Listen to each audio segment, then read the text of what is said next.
Punch Out. I'm Jason Gilbo, Gilbo11. With me is Russell Clay at Russell J. Clay. Taking a look at tonight's 11-game slate and taking a look at some hitters. Some reasonable pitching options up top, but there are definitely some guys you can really pick on. Yeah, I mean, certainly. We're also working, I know I am, consciously through which punts potentially to play, and I'll tell you what, it's a painstaking process, but yeah, check out the Pitcher Pod. Subscribe to our channel for sure on YouTube. Give us a like, throw us a comment. If like I had a bad call yesterday with Jason Worth. If you want to let me have it, folks. I deserve it. So send them out there. And the day before. You know what? And I deserve it because I was out. But I wasn't going to let you off the hook that easily, you know. Yeah, no, I get it. So, jumping into the first game here, Pirates and Brewers, Jimmy Nelson versus Jameson Taillon. This one I'm not really looking at for a ton of offense from. If I was, it'd probably be more on the Pirates side. But even then, it's hard to trust this offense. But two lefties I'll take a look at still, Josh Bell, Gregory Polanco, and that's about it for me. Yeah, I agree. Again, I think we like this Pirates offense in terms of the matchup. But overall, it just seems like I don't know how much you can trust them in cash or anything like that. Certainly looking at Polanco, but beyond that, I've done Josh Harrison too many times. I don't want to play that game anymore.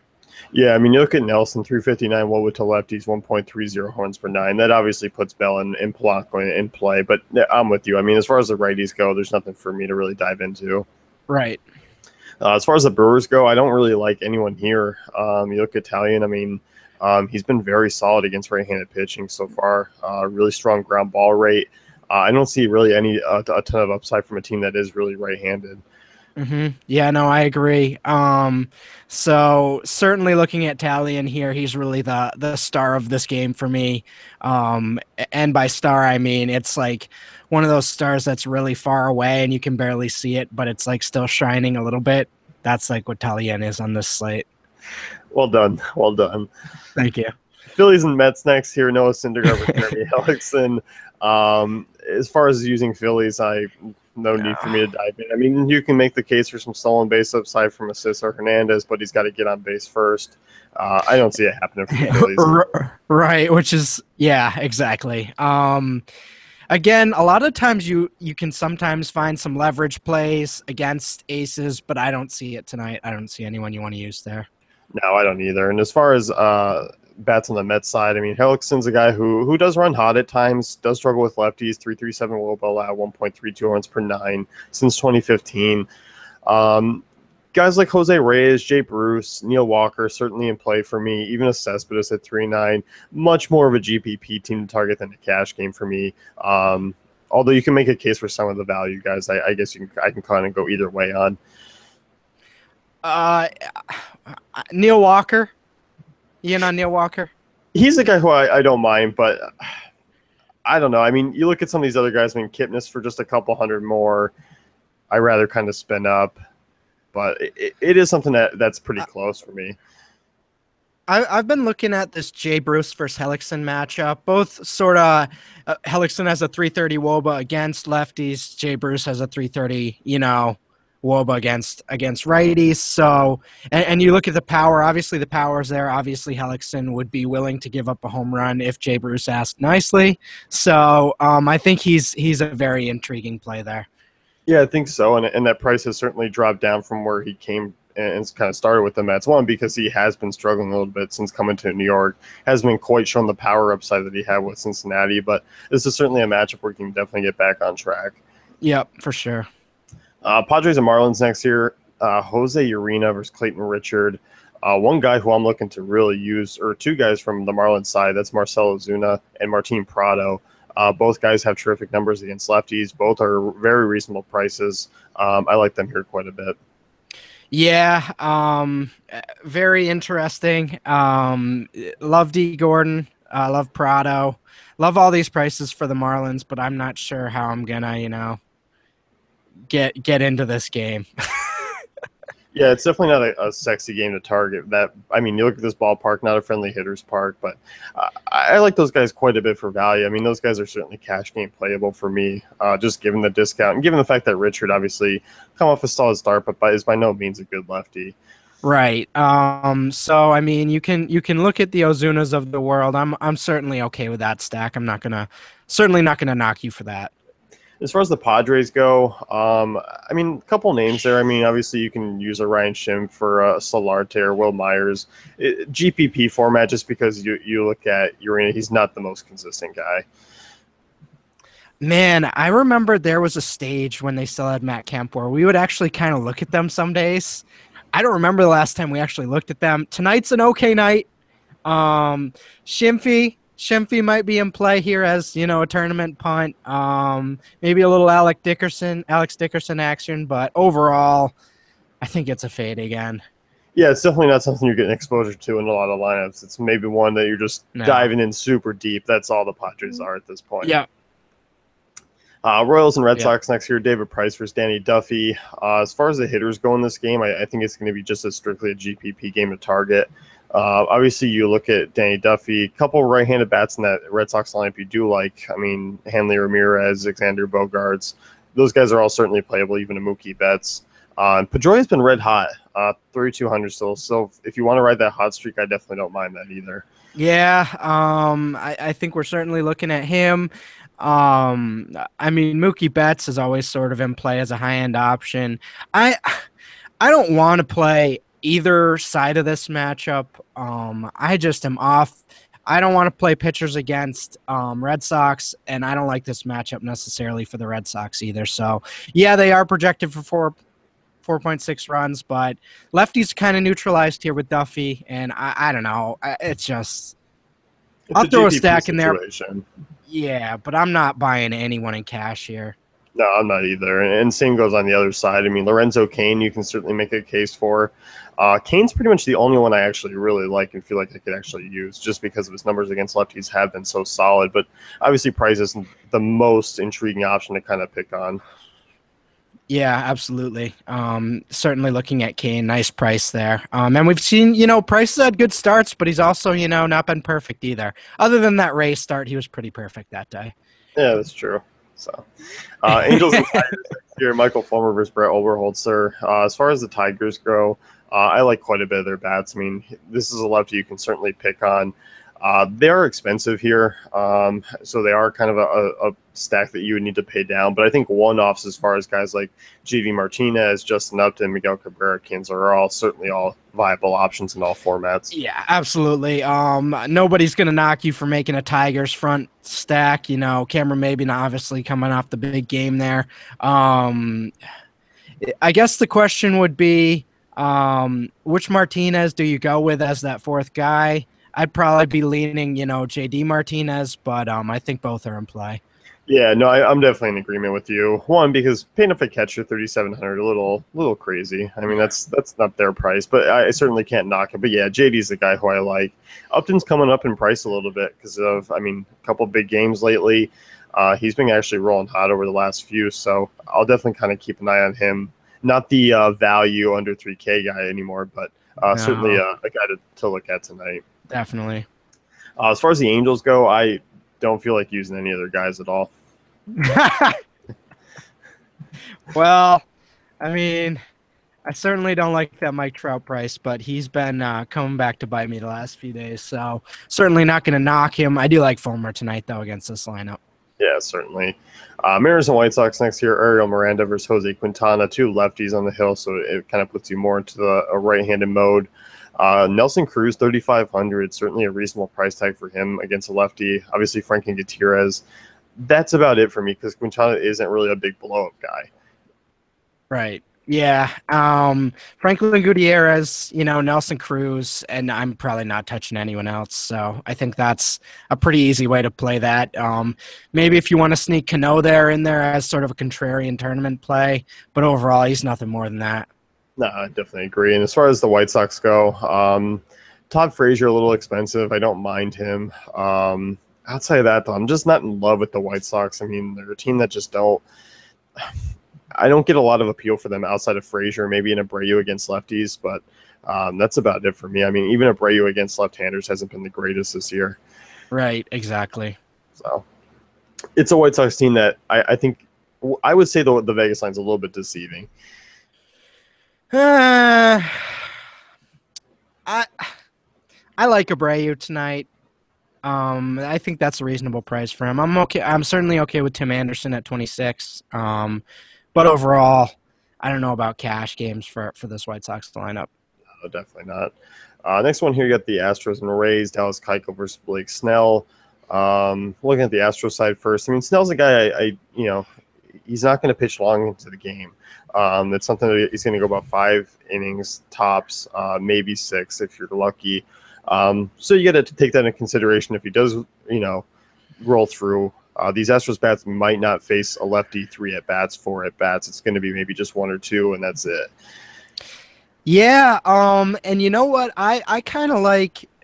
I feel like Bregman never gets the same ownership as the Springer, Altuve, Correa grouping, and I think he's pretty intriguing tonight. 500-600 less than pretty much all the options there, and compared to Springer, Altuve, Correa, and I do think he has some decent upside. Him and Gaddis, very much in play for me. Obviously, Snell doesn't necessarily give up a ton of power, but overall, I think those are very nice plays.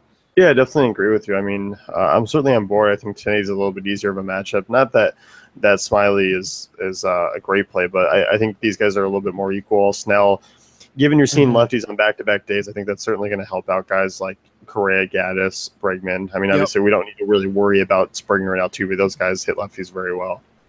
Yeah, exactly.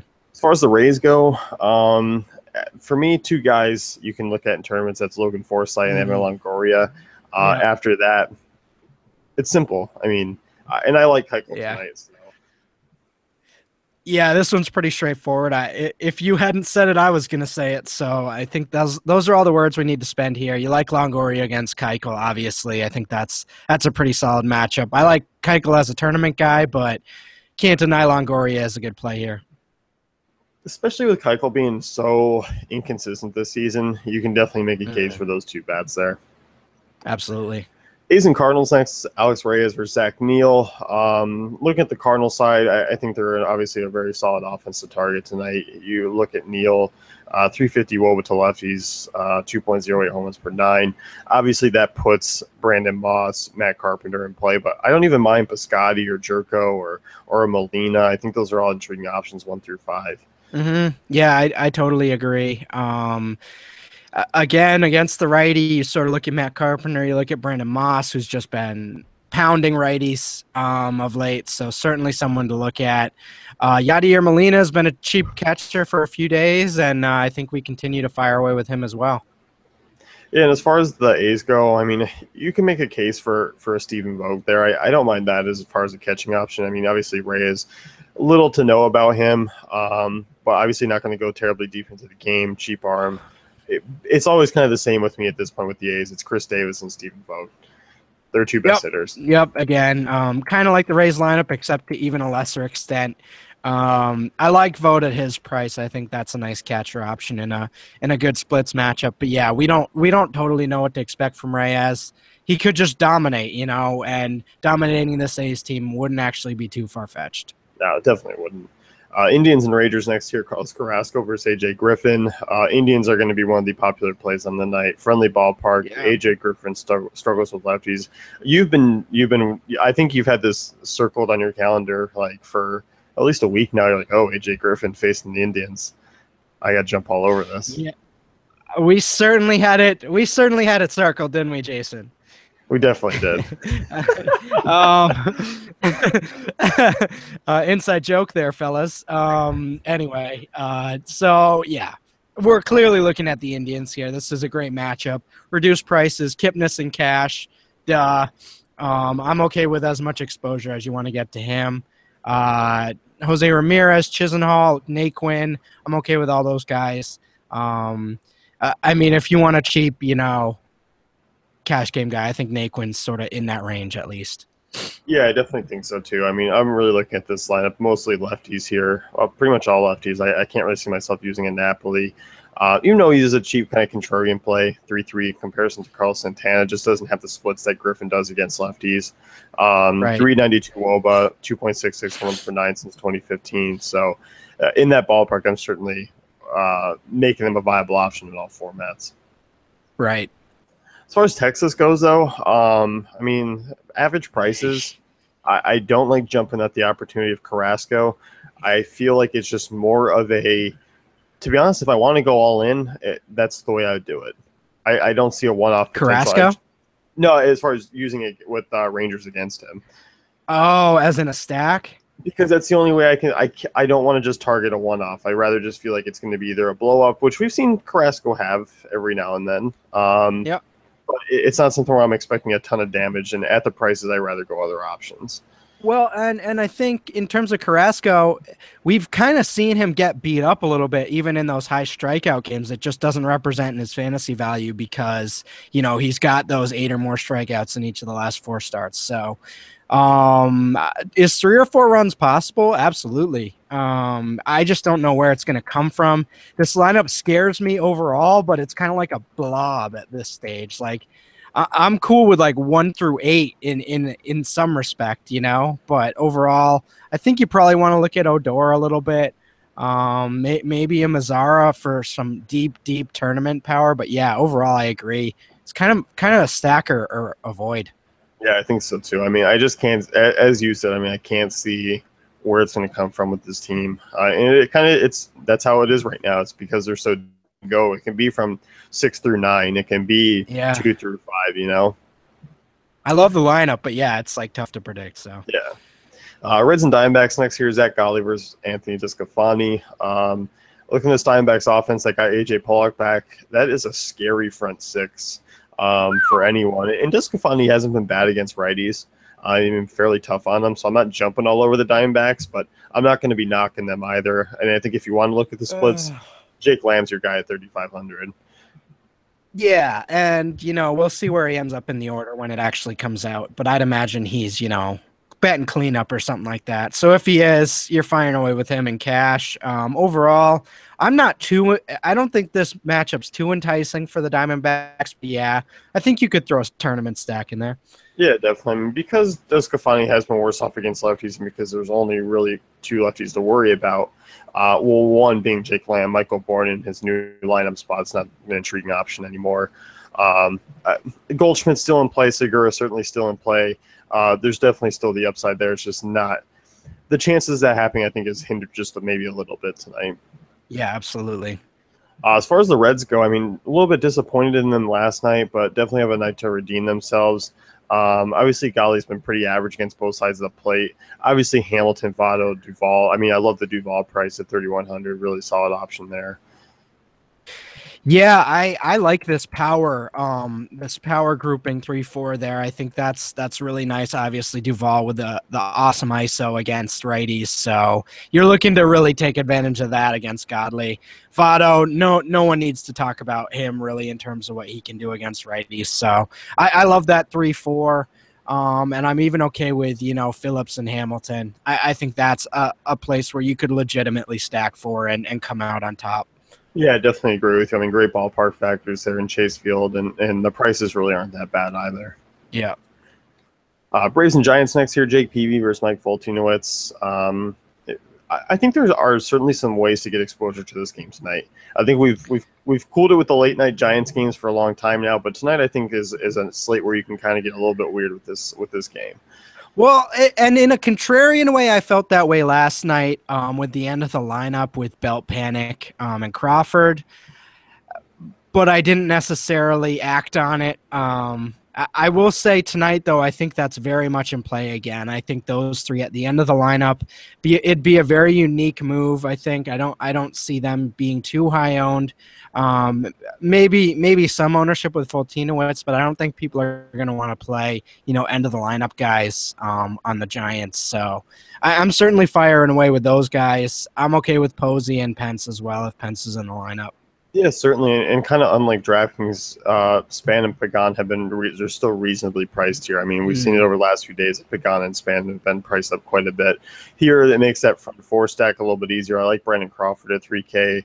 I think a mix of these guys are certainly cash and GPP viable just because they do offer some decent value. A lot of those lefties, great matchup against Fulton, that's really his weakness, and he's pretty average against righties as well. Yep, absolutely. As far as the Braves go, I mean, they're definitely more of a contrarian move, but it's really hard to knock Freddie Freeman 3,600. I'm definitely okay with that. Markakis and Coyote, I'm okay with. I mean, obviously, Peavy's been a guy who's been very average against lefties for the last year, so more a GPP move, but I don't, see myself getting a ton of exposure. I mean, I look at Freddie Freeman as a cash game guy for sure. Beyond that, I think you're really stretched. And I don't mind Adonis Garcia. I don't mind Encarte at 34, but overall, probably not getting too much exposure other than Freeman. Yeah, no, I definitely agree with you. That's going to wrap it up with the FanDuel Punch Out. Be sure to check out DaveFantasyCafe.com for all great tools and content.